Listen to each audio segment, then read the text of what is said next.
بسم الله الرحمن الرحیم. د هرات ملي ټلویزیون درنو قدرمن لیدونکو په سلامونه مو هرکلی کوم.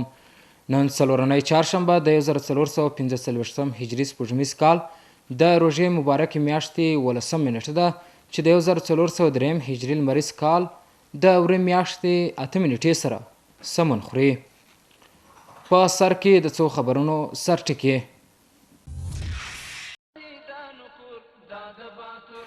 د هرات والي د یو شمېر رئیسانو پښتون د UNOPS له عمومي رئیس سره لیدنه.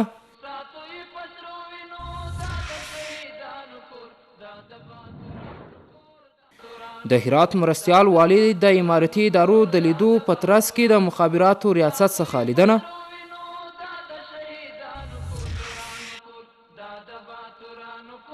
او 2 تنه قاچاق وړونکي ایران ته د $210,000 د لیږدولو پر مهال نیول کېدل.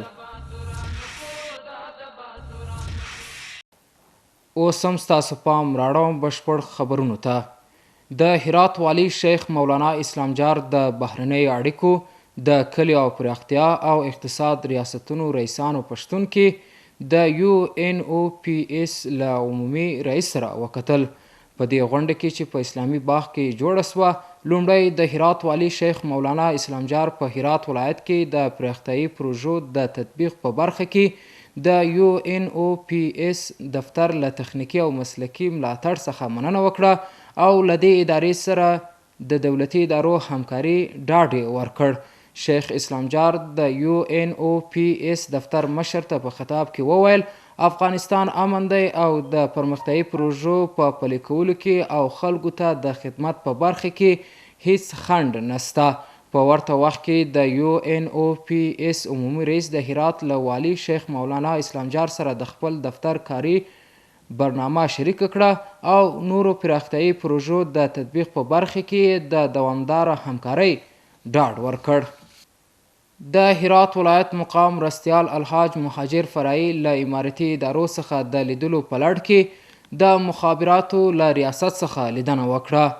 الحاج مهاجر فرعي د دغه ریاست له رئیس او کارکوونکو سره د خبرو پر مهال د مخابراتو ریاست فعالیتونه وارزول او په دې ریاست کې شته ننګونې او ستونزې ترې وپوښتلې. په ورته وخت کې د مخابراتو ریاست کارکوونکو الحاج مهاجر فرعي ته د ښه راغلاست ترڅنګ د دغه ریاست د بېلابېلو څانګو ستونزې او دندې له مرستیال والي سره شریکې کړې. د مخابراتو ریاست د مسؤلینو د معلوماتو له مخې په هرات ولایت کې مخابراتي خدمات په عادي ډول پرمخ ځي او دغه ریاست هڅه کوي چې په محرومو سیمو کې مخابراتي خدمات پراخ کړي. د دوی په وینا په هرات ولایت کې د سلام مخابراتي شبکې د پوښښ سایه پراخه سوې او په نږدې راتلونکي کې به د دې شبکې 1000 سایټونه په لرې پرتو او اړینو سیمو کې فعال شي. دوی دا هم وویل چې د نوري فایبر سره د نښلولو لپاره په ډیرو برخو کې د زیربناو کار روان دی او اوس 26 ولایتونه د نوري فایبر سره وصل دي. په دې کتنې کې د دغه ریاست کارکوونکو په هرات ولایت کې د مخابراتي بنسټیزو تاسیساتو د ساتنې په برخه کې د ښاروالۍ ټولګټو او اوبو رسولو ادارو په ګډون د امارتي ادارو د لا زیاتې همغږۍ غوښتنه وکړه. په ورته وخت کې الحاج مهاجر فرعي په خپلو خبرو کې د دغه ریاست د کړنو د ستاینې ترڅنګ د مخابراتو ریاست کارکوونکو ته د کارونو د لا ښه تطبیق په موخه لازمې سپارښتنې وکړې. الحاج مهاجر فرعي د مراجعینو لپاره پر وخت د خدمتونو په وړاندې کولو باندې د ټینګار ترڅنګ له هغوی څخه وغوښتل چې په خپل وخت خپلو کارونو ته حاضر سي او د خلکو ستونزو او شکایتونو ته تر ډیره حده پاملرنه وکړي. د هرات ولایت مرستیال الحاج مهاجر فرعي د افغان پوسټ شرکت له امریت څخه لیدنه وکړه. الحاج مهاجر فرعي د افغان پوسټ شرکت له مسؤلینو سره په کتنه کې خلکو ته پر وخت د خدمتونو په وړاندې کولو ټینګار وکړ او د دغه شرکت کارکوونکو ته لارښوونه وکړه چې د خلکو له سرګردانۍ څخه مخنیوی وکړي. الحاج مهاجر فرعي دوی ته خطاب وکړ او ویې ویل چې د خلکو د خدمت په لاره کې باید له هیڅ ډول هڅو څخه دریغ ونه کړي. الحاج فرعي همداراز وویل هغه کسان چې له دندې ناوړه ګټه پورته کوي او پر وخت خپلو کارونو ته نه حاضریږي د خدای او خلکو په وړاندې مسؤل دي. په ورته وخت کې د افغان پوسټ شرکت کارکوونکو د الحاج مهاجر فرعي له حکیمانه څرګندونو مننه وکړه او ژمنه یې وکړه چې خپلې دندې به پوره ایماندارۍ او امانتدارۍ ترسره کوي. په هرات کې 2 تنه قاچاق وړونکي ایران ته د 210,000 امریکایي ډالرو د انتقال پر مهال ونیول شول.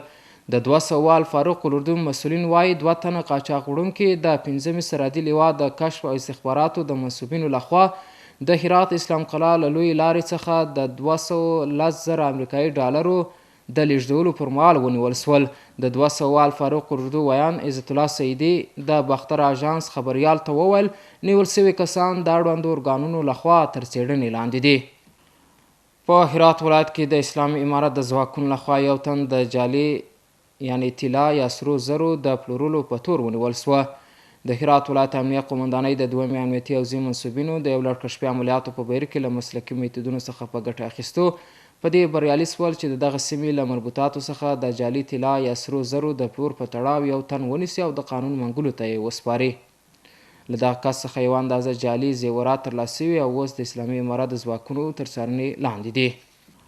د هرات ولایت د امنیتي ځواکونو لخوا 15 تنه مسلکي غله ونیول شول.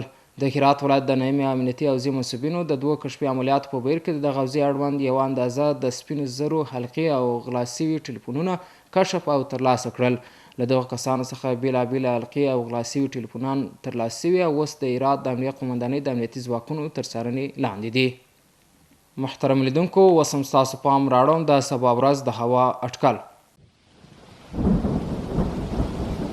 د لوی سشتن تعالی په نامه ګرانو لیدونکو د ما سلامونه ومنئ، شپه مو په خیر. اوس هم پاملرنه وکړئ د سبا ورځې د هوا اټکل. پنجشنبه هرات ښار نیمه وریځ الوره درجه 22 تیتای 12، غوریان نیمه وریځ الوره درجه 21 تیتای 11، کروخ نیمه وریځ الوره درجه 18 تیتای 8 او پښتون زرغون نیمه وریځ الوره درجه 21 تیتای 11. اوس هم یو ځل بیا د څو خبرونو سرټکي. د هرات والي د یو شمېر رئیسانو پښتون د UNOPS له عمومي رئیس سره لیدنه.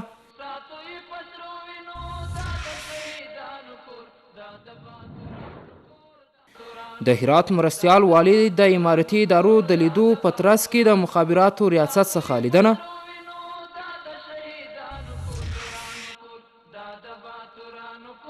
او 2 تنه قاچاق وړونکي ایران ته د 210,000 ډالرو د لیږدولو پر مهال نیول کېدل. محترم لیدونکو، دا و د نن شپې خبرونه چې ستاسو قدرمنو حضور ته وړاندې سوه. تر بیا مو په لوی څښتن تعالی سپارم. دا د باتورانو کور، دا د باتورانو کور، دا د باتورانو کور، دا د باتورانو کور، ساتو یې پسرو وینو، دا د شهیدانو کور، دا د باتورانو